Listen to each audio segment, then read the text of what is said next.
சாய்ரா, என் உயிரின் உயிரானவர்களே, நாம் அடிக்கடி ஒரு விஷயத்த சொல்கிறோம். எல்லாமே கைவிட்டு போச்சு, என் வாழ்க்கையில் எல்லாத்தையும் நான் இழந்துடுவேனோ அப்படின்னு பயமாக இருக்குது. இல்லை, சில பேர் எல்லாமே இழந்துட்டோம் அப்படின்ற ஒரு மனநிலையிலையும் இங்கே இருக்காங்க. எல்லாமே கைவிட்டு போச்சு அப்படின்ற ஒரு வார்த்தை உண்மையாகவே நடந்திருக்கா? எல்லாமே இழந்தோம் அப்படின்றதோ உண்மையாகவே நடந்திருக்கா? இதை நாம் மனசில் இதில் இருந்து எப்படி விடுதலை ஆவது? இது மூலமாக தொடர்ந்து இந்த மனநிலையில் நாம் இருந்தோம் அப்படின்னா நம்ம வாழ்க்கை எப்படி அமையும்? சாயப்பா இதுக்கு என்ன தீர்வுகளை சொல்ல போகிறாரு? அந்த தீர்வுகள் மூலமாக நம்ம வாழ்க்கையில் செயல்படுத்தி நாம் எப்படி வெற்றி பெறலாம் அப்படின்றத பற்றி தான் இந்த ஆடியோ. இப்படிப்பட்ட மனநிலையில் இங்கே யாராவது இருந்தீங்க அப்படின்னா நீங்கள் கமெண்ட் பண்ணுங்கள். உங்களோட கேள்விகளுக்கு கமெண்ட் மூலமாகவே நான் நிச்சயமாக பதில் சொல்ல காத்திருக்கேன். சாயப்பாவோட ஆசீர்வாதம் இங்கே எல்லாருக்குமே உண்டு, நிச்சயமாக உண்டு. ஒரு விஷயத்தை பெறணும் அப்படின்னா சில விஷயங்களை செஞ்சால் மட்டுமே போதும். எந்த விஷயமே நமக்கு இல்லைன்னு யாராலையும் சொல்ல முடியாது. ஏன்னா பெற்றவர்கள் அனைவரும் நம்மளை மாதிரியான மனிதர்களே, வேற்று கிரகவாசிகள் இல்லை. நம்ம நாட்டுடைய பிரசிடெண்ட்டாக இருக்கட்டும், பிரைம் மினிஸ்டராக இருக்கட்டும், சிஎம்மாக இருக்கட்டும், எல்லாருமே மனிதர்கள் தான். இவ்வளோ பெரிய ஒரு பதவியை அடைஞ்சிருக்காங்கன்னா, கடவுள் கொடுத்துருக்காங்கன்னா, அவர்கள் பெறுவதற்கு தகுதியான மனிதர்களாக அவர்கள் தன்னை உருவாக்கிக்கிட்டதால் கடவுள்கிட்ட இருந்து அது நிச்சயம் அவங்களுக்கு கிடைச்சிருக்கு. அது உண்மை. அதே மாதிரி நம்ம அன்பே சாயிலையும் நிறைய மிராக்கிள் நடந்துக்கிட்டு தானே இருக்குது. நிறைய பேரோட வாழ்க்கையையே சாயப்பா மாற்றிருக்காங்க இல்லையா? எத்தனையோ பேர் வாழ்க்கையை தொலைச்சவங்களுக்கோ வாழ்க்கையை சாயப்பா கொடுத்துருக்காரா இல்லையா? பெரிய பெரிய அடிப்பட்டவங்களுக்கும் சாயப்பா தன்னுடைய ஆசீர்வாதத்தை முழுக்க கொடுத்து அவங்கள அடுத்த இடத்துக்கு உயர்த்தியிருக்காங்களா இல்லையா?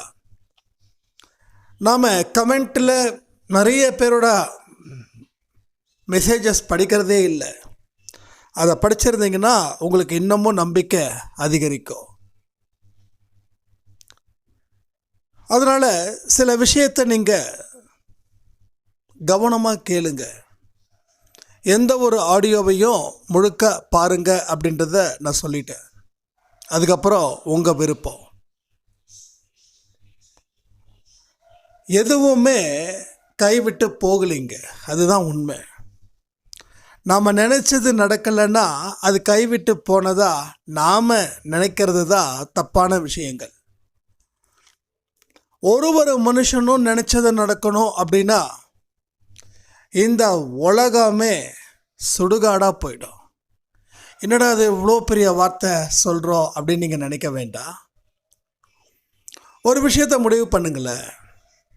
நமக்கு குடைச்சல் கொடுக்குறவனை நாம் சபிக்கிறோமா இல்லையா? அப்போது நீங்கள் வேற ஒரு மனுஷனுக்கு குடைச்சல் கொடுத்தீங்கன்னா அவங்க உங்களை சபிப்பாங்களா இல்லையா? ஒருத்தவங்க மாற்றி ஒருத்தவங்க சபிச்சா இந்த உலகம் எப்படி இருக்கும் யோசிச்சு பாருங்க. நீங்கள் பேசின அத்தனை பேச்சுக்களும் காற்றின் மூலமாக இந்த பிரபஞ்சத்தை கலந்துக்கிட்டு தான் இருக்கு. அது எங்கேயும் நிற்கல. எல்லா இடத்துலையும் அந்த வார்த்தைகள் போய்கிட்டே இருக்கு. அந்த வார்த்தைகள் எல்லா சைடும் போய் எல்லாருடைய வாழ்க்கையையும் நீங்கள் என்ன சொன்னீங்களோ அப்படி நடந்துடுச்சுன்னா எவ்வளோ பெரிய பிரச்சனையை இந்த உலகத்தில் இருக்கிற மக்கள் சந்திக்கணுன்றதை யோசிச்சு பாருங்களேன். நம்ம நல்லவனாக இருந்தால் கூட கெட்டவன் நம்மளை திட்டுவான். ஸோ திட்டணும்னு முடிவு பண்ணிட்டா நீ நல்லவன் கெட்டவன் அப்படிலாம் யாரும் எங்கேயோ பார்க்கறது இல்லை. நல்லவங்களும் கெட்டவனை திட்டுவாங்க, கெட்டவனும் நல்லவங்களை திட்டிக்கிட்டு தான் இருப்பாங்க. இதுதான் இங்கே நடந்துக்கிட்டு இருக்குது. அப்போ நாம் நினச்சது நடக்கலைன்னா எல்லாம் கைவிட்டு போயிடுச்சு அப்படின்ற ஒரு பெரிய வார்த்தை இங்கே இருந்து தான் ஆரம்பம் ஆகுது. ஆரம்பம் என்னமோ ரொம்ப எளிமையாக தான் இருக்குது. ஆனால் அதனுடைய முடிவு ஒவ்வொரு மனுஷங்களோட வாழ்க்கையிலையும் ஒரு பெரிய பூகம்பத்தை கிளப்பி விடுதுன்றது உண்மை தானே. அப்போ இதில் இருந்து நாம் மீண்டு ஆகணும். மீண்டாதான் வாழ்க்கையில் நாம் இழந்தது அப்படின்றது எதுவுமே இல்லை. இழந்தது அனைத்தும் பெறப்போவதுக்கு உண்டான ஒரு அச்சாரம் அப்படின்ற ஒரு புத்தி நமக்குள்ளே வந்து சேரும். நீ இழக்க வேண்டியது இங்கே நியாயமானது. எது எது எந்தெந்த நேரத்தில் இழக்கணும்னு சொல்லி கணக்கு இருக்குதோ அந்த கணக்கின் படி நீ இழந்த. ஏன்னா நீ கணக்கின் படி தான் அதை வாங்கின, அதே கணக்கின் படி தான் நீ இழந்த. வாங்கும்போது உன்னோட செயல்கள் தான், அதை இழக்கும் போதும் உன்னுடைய செயல்கள் தான். இந்த செயல்கள் இப்பயும் இருக்கலாம், இல்லை போன ஜென்மத்திலையும் இருக்கலாம். ஆனால் அத்தனையுமே உன்னால் உருவாக்கப்பட்டது, உன்னால் அழிக்கவும் பட்டது. ஸோ ஒரே ஒரு விஷயம் மட்டும்தான் உருவாக்கப்பட்டது, கடைசி வரைக்கும் உருவாக்கப்பட்டதாகவே இருக்கும். அதை யாராலையும் அழிக்கவே முடியாது. அதுதான் இறை அருள், கடவுளுடைய திருவடி, நம்மளுடைய சரணாகதி தத்துவம். நீங்கள் எந்த அளவில் சாயப்பாவோட பாதத்தில் சரணாகதி அடைகிறீங்களோ அப்போது உங்களால் அனைத்தும் உருவாக்கப்பட்டது, அதை யாராலையும் அழிக்க முடியாது. அதாவது சொல்லுவாங்க, ஞானத்தை யாராலையும் திருடவோ அழிக்கவோ முடியாது. படித்த படிப்பை யாராவது திருட முடியுமா? நீங்கள் படித்ததால் சம்பாதிச்ச சொத்தை வேணால் கொள்ளை அடிக்கலாம். ஆனால் உங்களோட படிப்பையும் ஞானத்தையும் யாராலையும், எப்பேற்பட்ட திறமைசாலியாக இருந்தால் கூட அந்த ஞானத்தை திருடவே முடியாது. அப்படி அந்த ஞானத்தை திருடுற மாதிரி இருந்துச்சுன்னா இன்றைக்கி அம்பானியோட ஞானத்தையும் டாடா பிர்லாவோட ஞானத்தையும் மக்கள் திருடி நல்ல பணம் சம்பாதிச்சிருப்பாங்க. அப்போ அசைக்க முடியாத, அழிக்க முடியாத, யாராலையும் திருட முடியாத ஒரு ஞானம் இருக்குதுன்னா அது படிப்பறிவு நம்ம சொல்லலாம். இப்போது வாழ்க்கை அப்படின்ற பாடத்தில் இருக்கக்கூடிய ஞானம் கடவுளை அடைவது. கடவுளை பற்றி ஒரு ஸ்டடி, அந்த ஸ்டடி நீங்கள் ரொம்ப தெளிவாக இருந்தீங்கன்னா உங்களுக்கு பெறக்கூடிய ஞானம் பல மடங்கு அதிகரிக்கும். அதை யாராலையும் எந்த காரணத்துக்காகவும் திருட முடியாது. அது பல பல பல பல ஜென்மத்துக்கு உங்கள் வாழ்க்கையில் உயர்வு தரும். அப்போது நீங்கள் இழந்ததுக்கு காரணங்கள் கேட்டால் நீங்கள் ஆச்சரியப்படுவீங்க. உங்களை கடவுள் உருவாக்குவதற்காகவே இங்கே சில இழப்புகள் நடக்குது. அது நிரந்தரமானது இல்லை. உன்னை இழந்தாதான் உன்னை பெற முடியும். இந்த தத்துவம் வாழ்க்கையில் என்னைக்கோ எப்பயும் மறக்காதீங்க. எதெல்லாம் நம்ம சில வார்த்தைகள், தத்துவங்கள், பழமொழிகளை நம்ம மனசில் அதிகமாக உள்ளே கொண்டு போய் சேர்க்குறோமோ அதனோட பொருளோட அத்தனை மனிதர்களும் கொஞ்சமாக தெளிவாக இருப்பாங்க. இதை நம்ம புரிஞ்சுக்கிட்டு அதுக்கு தகுந்த மாதிரியான முயற்சிகளை மேற்கொண்டால் வாழ்க்கை ரொம்ப ரொம்ப செமையாக இருக்கும். இது ரொம்ப எளிய வழிபாடு. இந்த எளிய வழிகளை சொல்கிறது தான் அன்பே சாயோட கொள்கையே. இங்கே இருந்த அத்தனையும் சாதிக்கலாம், இடம் மாறி தான் சாதிக்கணும் அப்படின்லாம் இல்லை. எங்கே மாறினாலும் உங்கள் மனசு புத்தியும் மாறாது. என்கிட்ட ஒரு சாய்ராம் சொன்னாங்க, வீட்டில் அத்தனை பிரச்சனைகள் இருக்கு, இந்த வீட்டுக்கு வந்ததுல இருந்து ஏதோ சரியில்லாத மாதிரி தோணுது,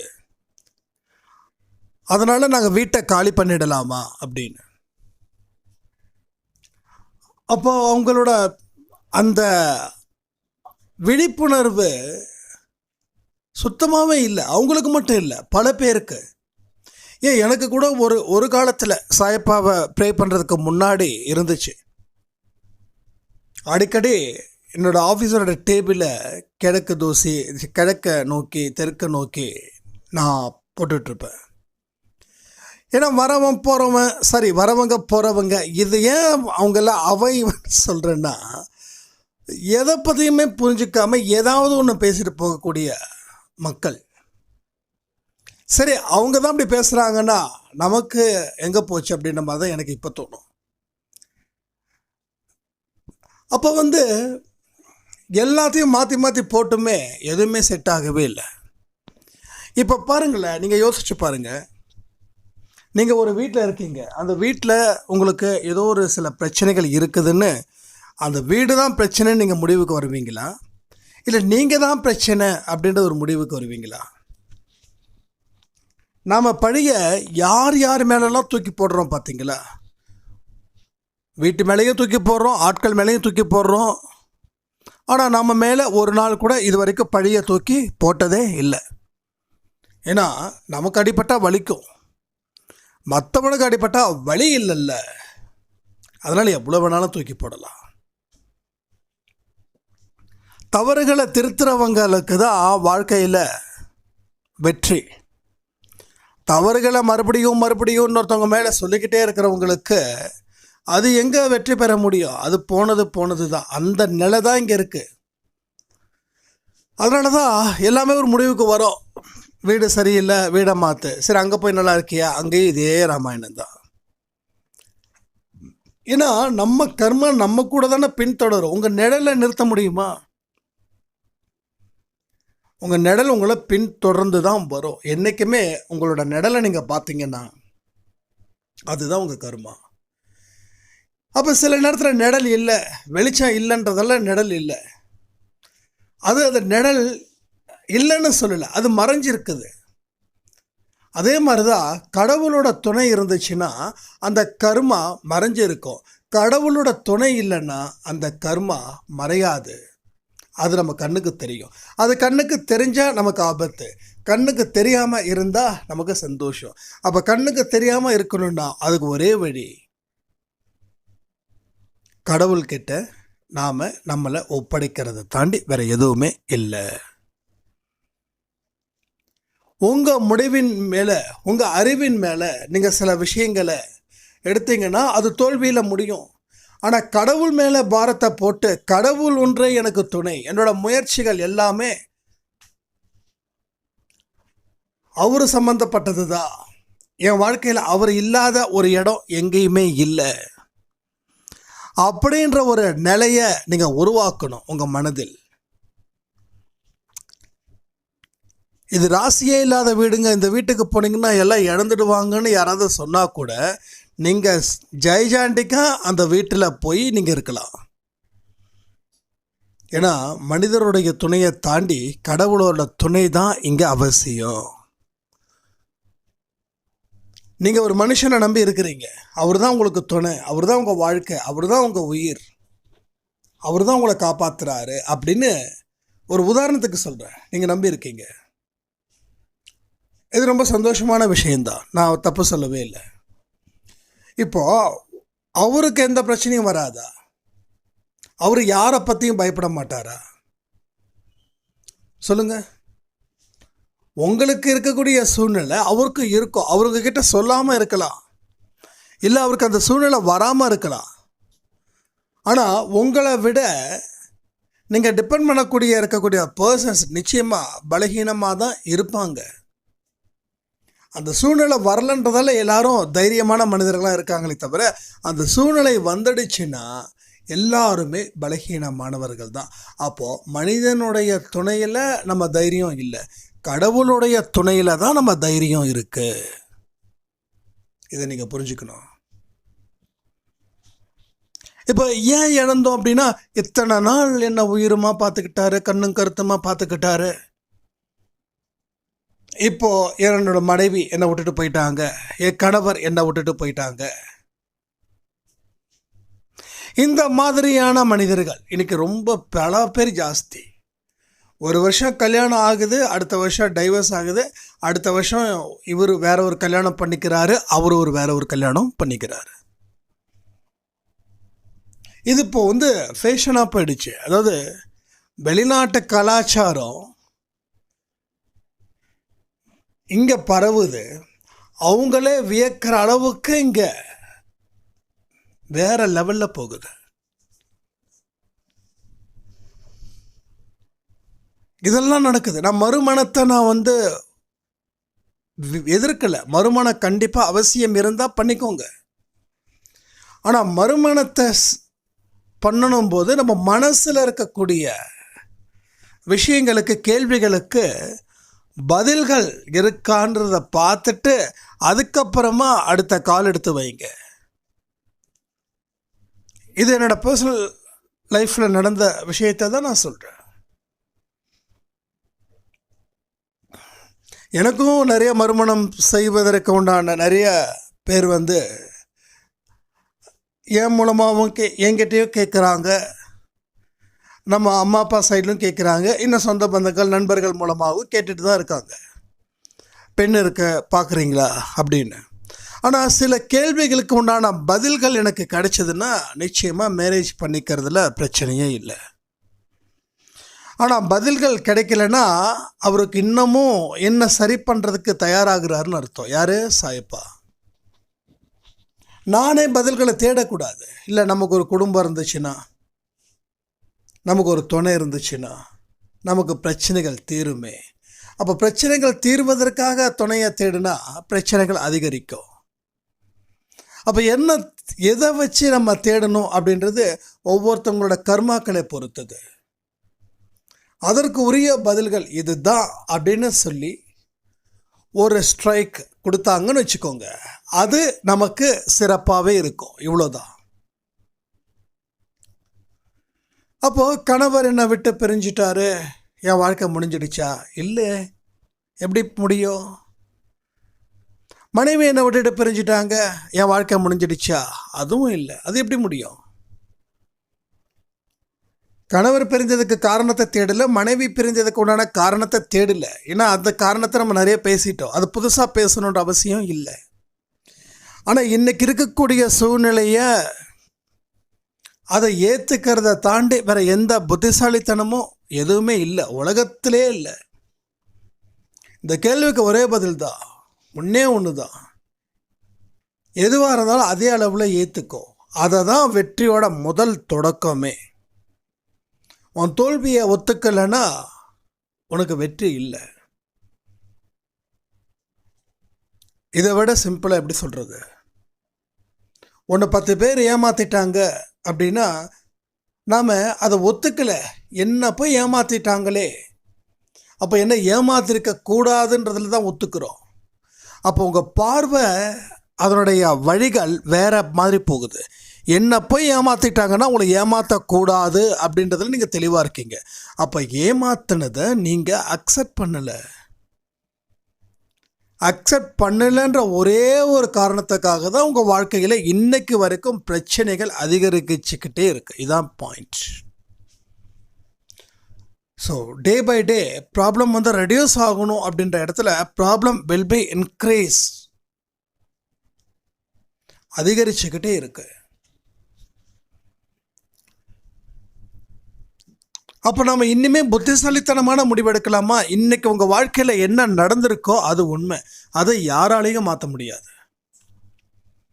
ஆனால் இனி வாழ்க்கையில் எப்படி இருக்கணும் அப்படின்றத நீங்கள் முடிவு பண்ணுறதுக்கு உங்களுக்கு முழு சுதந்திரத்தையும் சாயப்பா வழங்கணும் அப்படின்னு. நான் வழங்கலை, நல்லா புரிஞ்சுக்கோங்க.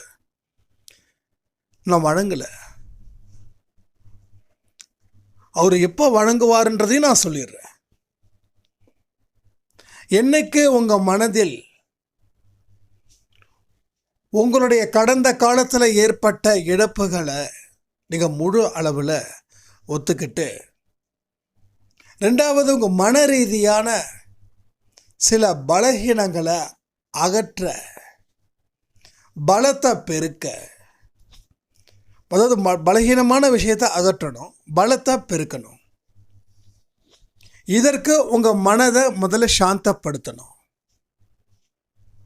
மனதை சாந்தப்படுத்துறதுக்கு உண்டான வழிகள் தான் இந்த தியானம், மூச்சு பயிற்சி. இது உங்களோட பர்சனல் டெவலப்மெண்ட்டை, உங்கள் பர்சனாலிட்டியை டெவலப் பண்ணுறதுக்கு உண்டான வழிகள். அடுத்தது ஸ்பிரிச்சுவலில் இன்னும் அவரோட பார்வை கொஞ்சம் குறைஞ்சிருக்கு. முதல்ல உங்களை நீங்கள் திடப்படுத்தணும். முதல்ல கண்ணுக்கு முன்னாடி உயிரும் சதையுமாக இருக்கக்கூடிய உங்களை நீங்கள் முதல்ல நம்பணும். நான் இன்னமும் உயிரோடு தான் இருக்கேன் அப்படின்ற ஒரு ஃபீலிங் வரணும். ஏன்னா நாம் என்னமோ நம்ம வாழ்க்கை முடிஞ்சிடுச்சுன்றது நம்ம செத்து போயிட்டோன்னே நம்ம நினச்சிக்கிறோம். நம்ம செத்து போன மாதிரியே நம்ம உருவாகிறோம். இனிமேல் நம்மளால் எதுவும் செய்ய முடியாதுன்னா என்ன அர்த்தம்? முடிஞ்சிடுச்சு. என்ன முடிஞ்சிடுச்சு? பிராணன் முடிஞ்சிடுச்சு. ஸோ அப்படி இல்லை. இதோ இப்போ பாருங்கள், கன்னத்தில் பலான்னு ஒன்று போட்டுக்கோங்க. நீங்கள் பலார்னு போட்டால் வலிக்குதா இல்லையா? ஒன்றும் இல்லை, இப்போ செய்யுங்க. நான் சொல்கிறதெல்லாம் செய்யுங்க. இது ரொம்ப இம்பார்ட்டன்ட். இது நீங்கள் கன்னத்தில் அடிக்கிறதுக்கு பயம்னா ஒரு நல்ல நறுக்குன்னு ஒரு கில்லுங்க. வலிக்குதான்ற கமெண்ட்டை சொல்லுங்கள். வலிக்குதுன்றவங்க மட்டும் சொல்லுங்கள். வலிக்கலைன்றவங்க சொல்ல வேண்டாம். நீங்கள் கமெண்ட் எதுவும் பண்ணலன்னா உங்களுக்கு வலிக்கலைன்னு நான் நினச்சிக்கிறேன். வலிக்குது அப்படின்றத மட்டும் சொல்லுங்கள். இதை ஏன் சொல்கிறேன்? இதெல்லாம் சாதாரண கேள்வி. இதை நான் ஏன் இந்த கேள்விகள் கேட்குறேன்னா, ஒவ்வொரு சாதாரணமான கேள்விகளை இருந்து தான், ஒவ்வொரு சாதாரணமான பதில்கள் இருந்து தான் அசாதாரணமான வெற்றியும் பிறக்குது. இதெல்லாம் நான் சின்ன வயசில் அடிக்கடி நான் சொல்லி பார்த்துக்கிறது. நம்ம நினைவோடு தான் இருப்போம்னா ஒரு கில்லுவேன். ஓ, நினைவோடு தான் இருக்க, நமக்கு இன்னும் உயிர் இருக்கு, மூச்சு இருக்கு, காற்று இருக்கு. அப்போ இன்னும் நம்ம செய்யணும். செய்யாமலாம் இல்லை, இன்னும் செய்யணும். என் வாழ்க்கையை நான் முடிவு பண்ணணும். நான் வாழணுமான்றதை நான் முடிவு பண்ணணும். அதுக்கப்புறம் தான் கடவுள்கிட்ட போய் கேட்கணும். நான் வாழணுன்றதை கடவுள்கிட்ட கேட்கக்கூடாது. நான் வாழணும். நீ வாழறதுக்கு தயாராக இருந்தால் கடவுள்கிட்ட போ. தயாராக இல்லைன்னா கடவுள்கிட்ட எதுக்கு போகிற? உன் வாழ்க்கையில் இருக்கக்கூடிய பிரச்சனைகள் உனக்கு கண்ணை உறுத்துதுன்னா, வாழ முடியாதுன்னு நீ முடிவு பண்ணிட்டதுக்கப்புறம் கடவுள்கிட்ட போய் என்ன உனக்கு வேண்டுதல், என்ன பிரார்த்தனை? அப்போ நீ கில்லுன்னா வலிக்குது, உயிரோடு இருக்க. அடித்தா வலிக்குது, உயிரோடு இருக்க. இப்போ உனக்கு என்ன பிரச்சனை அப்படின்னா, வாழ்வதற்கு பிடிக்கலைன்னா வாழ்க்கையை முடிச்சுக்கோ. ஆனால் வாழ்க்கையை முடிச்சுக்கிறது ரொம்ப ஈஸின்னு நினைக்கிறாங்க. அதனால் சில அறிவாளிகள் எல்லாம் 2 நிமிஷத்தில் முடிச்சுட்டு போகிறாங்க. நான் ஒன்று சொல்கிறேங்க, வாழ்கிறது தான் கஷ்டம், சாவறது ரொம்ப ஈஸி ப்ரெசண்ட்டில். ஆனால் செத்ததுக்கப்புறம் வரக்கூடிய நரக வேதனை ஒன்று இருக்கே, அதுக்கு பதில் சொல்லவே முடியாது. ஏற்கனவே பண்ண பாவம் 80%ன்னா தற்கொலை பண்ணிக்கிட்டது ஒரு 100%. அடுத்த ஜென்மத்தில் 180% பாவத்தை நீ அனுபவிக்கணும். அப்போ நீ எப்பப்பெல்லாம் தற்கொலை பண்ணுறியோ அப்பப்பெல்லாம் 100 மடங்கு உனக்கு போய்கிட்டே இருக்குது. அதுக்கப்புறம் பிறக்கும் போதே ரொம்ப சில பேர் ரொம்ப கஷ்டம். சில குழந்தைகள்லாம் பார்த்தீங்கன்னா, இந்த தப்பு சொல்லுறேன்னு நினைக்க வேண்டாம். நான் உள்ளதை உள்ளபாடி பேசுகிறேன். தயவுசெய்து சில பேர் இப்படிலாம் இருக்கிறதால இவங்க பாவம் பண்ணியிருக்காங்க அப்படின்னு யாரும் அது மாதிரி தயவுசெய்து நினைக்கக்கூடாது. அப்படி நினச்சிங்கன்னா உங்களுக்கும் வந்துடும். சில பேர் தெரிஞ்சோ, சில பேர் தெரியாமலோ, சில பேர் வாழ்க்கை முடியாமல் வாழ்க்கையை முடிச்சுக்கிறவங்க இப்படி பிறக்கும்போது சில பேர் குழந்தையிலிருந்தே அந்த பிரச்சனைகள் ஸ்டார்ட் ஆகுது. உடல் உபாதை, மன உபாதை, இது எல்லாம் நடக்குது. இதெல்லாம் பெற்றவங்க செஞ்ச பாவம்னு தயவு செய்து யாரும் அடுத்தவங்க மேலே பழியை தூக்கி போடாதீங்க. இப்போல்லாம் ஒரு பெரிய ஒரு பிரச்சனைங்க. பாவம் நம்ம அம்மா அப்பாலாம். வீட்டில் மூத்தவன் சரியில்லைன்னா அப்பா சரியில்லையா, கடைசி புள்ள சரியில்லைன்னா அதுக்கு யாருன்னு இன்னும் இது வரைக்கும் யாரும் பதில் சொல்லலை.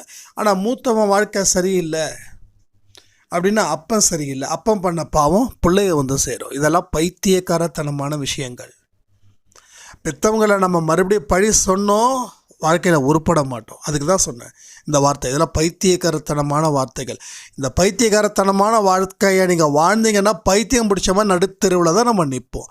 பெற்றவங்க மேலே மட்டும் எந்த காரணத்தை கொண்டு பழியை சுமத்தாதீங்க. பெற்றவங்க கெட்டவங்களாக கூட இருக்கட்டும், ஆனால் அவங்களுக்கு உண்டான கடமைகளை நீங்கள் செய்ய வேண்டிய பொறுப்பு உங்களுதுன்றதை மனசில் வச்சுக்கோங்க. குரானில் ஒரு விஷயம் சொல்லியிருக்காங்க, பெற்றவங்க வந்து ரொம்ப மோசமானவங்களாக இருந்தாலும் அவங்கள மதிக்க வேண்டியது உன்னோட வேலை.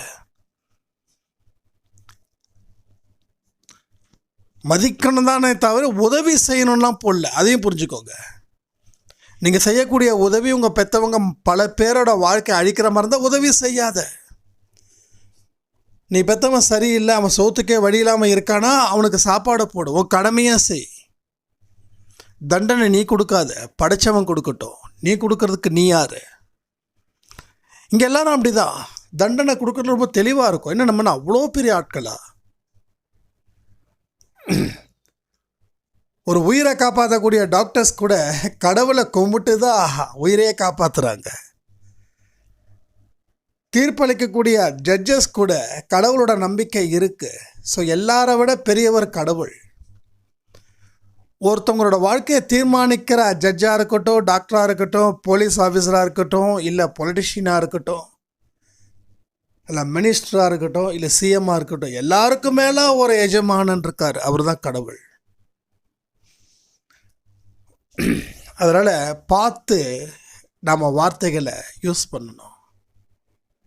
பார்த்து ஒருத்தவங்க மேலே பழியை தூக்கி போகிறதுக்கு முன்னாடி யோசிக்கணும். மனசுலேயே அதை நினைக்கக்கூடாது. மனசில் நினச்சிட்டாவே நீ அங்கே செஞ்சிட்டேன்னு அர்த்தம். ஒருத்தவனை தாக்கணும்னு முடிவு பண்ணிட்டா நீ அப்போவே அவனை தாக்கிட்ட, அப்போவே அந்த பாவம் சேர்ந்துடுச்சின்னு அர்த்தமா. இதெல்லாம் யாருமே சொல்லித்தரலைங்க. நம்ம வாழ்நாட்களில் ஏதோ ஒரு மாடர்ன் லைஃப் அப்படின்ற ஒரு நேரத்தை நோக்கி ஓடிக்கிட்டு இருக்கோம். அதுக்காக நான் உங்களை மாடர்னாக இருக்காதீங்கன்னு நான் சொல்லலை. மாடர்னாக இருங்க, நான் வேண்டான்னு சொல்லலை. ஆனால் நம்ம கடவுளோட குழந்தைங்கன்றத எந்த காரணத்தை கொண்டும் மறக்காதீங்கன்றேன் நான். இப்படி தான் இருக்கணும், அப்படி தான் இருக்கணும் எந்த சட்டத்திட்டமும் இல்லை. ஆனால் உங்களுடைய செயல்கள் மற்றவங்களுக்கு மன ரீதியாகவும் உடல் ரீதியாகவும் பாதிப்பு இல்லாத வண்ணம் பார்த்துக்க வேண்டிய பொறுப்பு உங்களுது. நம்ம போட்டிருக்கிற உடையிலையோ நம்ம போட்டிருக்கிற நடையிலையோ மற்றவங்களுக்கு எந்த ஒரு காரணத்தை கொண்டும் மனதளவில் அவங்களுக்கு பிரச்சனைகள் வராத அளவில் நீங்கள் பார்த்துக்கணும். ஒன்றும் இல்லை, உங்கள் சொந்த பந்தங்கள் வீட்டுக்கு நீங்கள் போகிறீங்கன்னு வச்சுக்கோங்க. அவங்க ரொம்ப ஏழ்மையாக இருக்காங்க. அவங்க வீட்டுக்கு நீங்கள் போகும்போது நீங்கள் பெரிய ஒரு பிக் ஷாட், பெரிய பணக்காரர், உங்களுக்கு வைரம் இருக்குது, கோல்டு இருக்குது, விலை உயர்ந்த கார் இருக்குது. அவங்க முன்னாடி இப்படிலாம் நீங்கள் போட்டு போகிறது அவங்க மனசில் ரொம்ப கஷ்டத்தை கொடுக்குன்ற. அப்போ அவங்க வீட்டுக்கு போகணுன்னா எப்படி போகணும்? எந்த அளவுக்கு சிம்பிளாக இருக்க முடியுமோ அந்த அளவுக்கு சிம்பிளாக போகணும். புரியுதா உங்களுக்கு? அவங்களே ஒரு நாளைக்கு ஒரு வேளை சுட சாப்பிட்றதுக்கு கூட கஷ்டப்படுற ஜீவன்கள். அவங்க வீட்டுக்கு முன்னாடி உங்களோட பகட்டானதை வெளிப்படுத்தக்கூடாது. இதை இன்றைக்கி நிறைய பேர் செஞ்சுக்கிட்டு இருக்காங்க. கண்டிப்பாக உங்கள் வீட்டுக்கும் ஏதாவது ஒரு பெரிய பணக்காரர் வந்திருக்கலாம். உங்கள் மனசில் ஃபீல் ஆகிருக்கும், நமக்கு இப்படிப்பட்ட வாழ்க்கை அமையலையே அப்படின்னு. அந்த மாதிரியான மன ரீதியான விஷயத்தை செஞ்சிடக்கூடாதுன்னு சொல்கிறேன். நீங்கள் போங்க, வைரத்தை போடுங்க, தங்கத்தை போடுங்க, எதை வேணாலும் பண்ணுங்க. ஆனால் நீங்கள் போகிற இடத்த பொறுத்து அதை போட்டுக்கோங்க.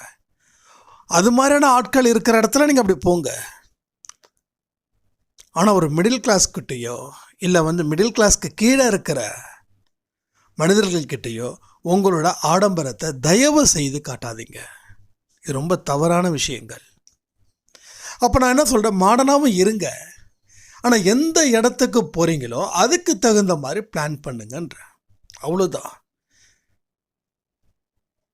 இதெல்லாம் நம்ம தயவு செய்து செய்யணும். ஆனால் 24 மணி நேரமும் சிம்பிளாக இருக்கிறது இருக்குது பாருங்கள், அதுக்குள்ள நீங்கள் போயிட்டீங்கன்னா உங்கள் வாழ்க்கையில் மிகப்பெரிய ஒரு வெற்றி உங்களுக்கு கிடைக்கும். அது உடனே மாறணும்னு நான் சொல்லலை, கொஞ்சம் கொஞ்சமாக மாறுங்க. அது உங்களுக்குன்னு ஒரு காலம் நேரம் வரும். உங்கள் மனசை அந்த அளவுக்கு பக்குவப்படணும். பக்குவப்பட்டதுக்கப்புறம் உங்கள் வாழ்க்கையில் வேறு லெவலில் மாற்றங்கள் உங்களுக்கு நிச்சயமாக சேரும். அப்போ இதை எல்லாத்தையும் நாம் என்ன பண்ணணும், வாழ்க்கையில் கடைப்பிடிக்கணும்.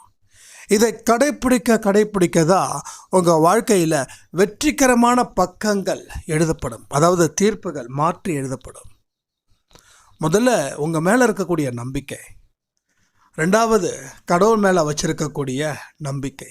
இந்த ரெண்டும் போதும், உலகத்தையே நீங்கள் ஆளலான்னு சொல்லி இந்த ஆடியோவை நான் முடிக்கிறேன். ஜெய் சாய்ராம்.